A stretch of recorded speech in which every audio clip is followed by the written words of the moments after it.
Hello, boys and girls.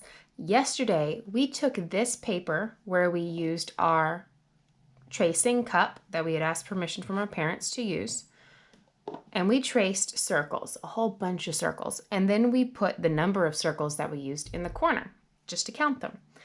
Today, we are going to be looking at what it takes to be a 3-star colorer. So I'm going to slide this to the side so I can have my pop-up picture right here.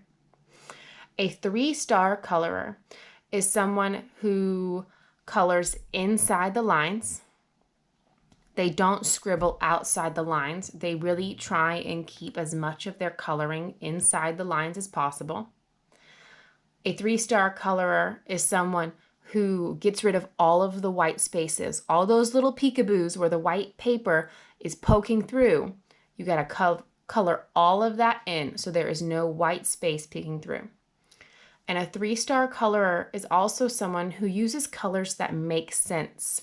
So in this picture, there's a tree that's like purple, and trees aren't purple. Trees are brown and green. I mean, in the fall, they change colors, but those colors still make sense. Purple never makes sense for a tree. So whenever we're coloring, and we're gonna color this some today, we gotta make sure that we are staying, first thing, inside the lines. We got to make sure that we color in all the spaces so there's no white spaces peeking through. We want to get rid of all those little peekaboos. And we want to pick colors that make sense. Thankfully for today, any colors would make sense with this because we're not coloring in like a tree. We're just coloring in circles. So we can choose any color that we want. So the two things we have to make sure today to be a 3-star colorer is to color things in without going outside the lines as much as we can. And we want to make sure that we get rid of all those little peekaboos. And you can use pencil, you can use marker, you can use crayon, you can use pens if that's what your parents have available for you. You can use whatever you want to color these in. But today I'm using markers and crayons because that's what I have in front of me today. So when we color this in, I'm going to start with some lighter colors. I'm going to pick just this area here because they overlapped. So it made a new line and it kind of made a new shape. Isn't that cool? It's kind of like a moon shape. So I'm going to color this in and I'm trying to stay inside the line. It takes a lot of patience and practice. And I'm not just going like this and going done because I'm not done. Look at this big old white space right here. I got to color that white space in. I got to get rid of those peekaboos.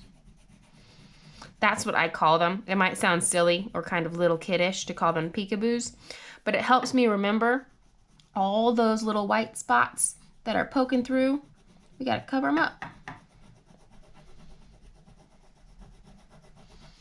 So I have that colored in all the way, and look, I went outside the line a little bit, but that's okay because the rest of it still looks real nice. Trying to stay inside the line. Now I'm going to choose another color and I'm going to color in this part with another color. Trying to stay inside the line, not scribbling, and doing my very best because in art, it's not just about coloring. We have to color with our best. There's a big word. We have to be intentional.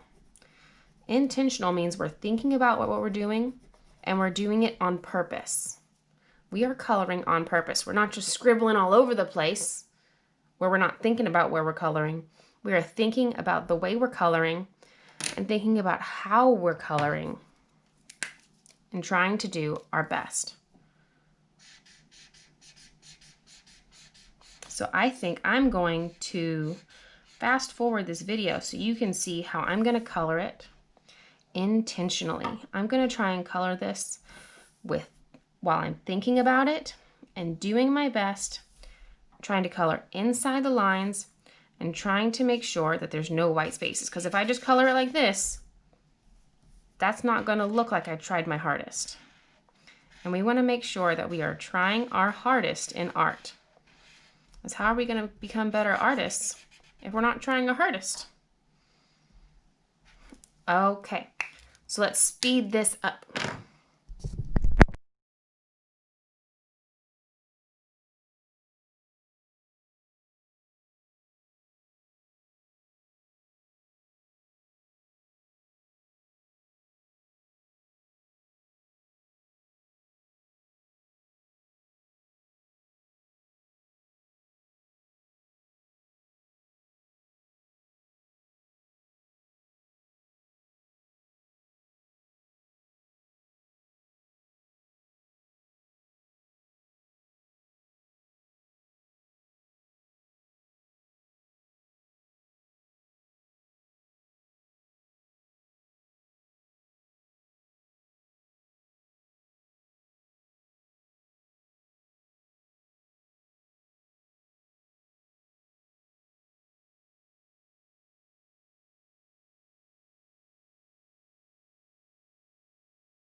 I love doing these kind of drawings because they're simple, because they're just circles, but because they overlapped, it creates this really cool pattern.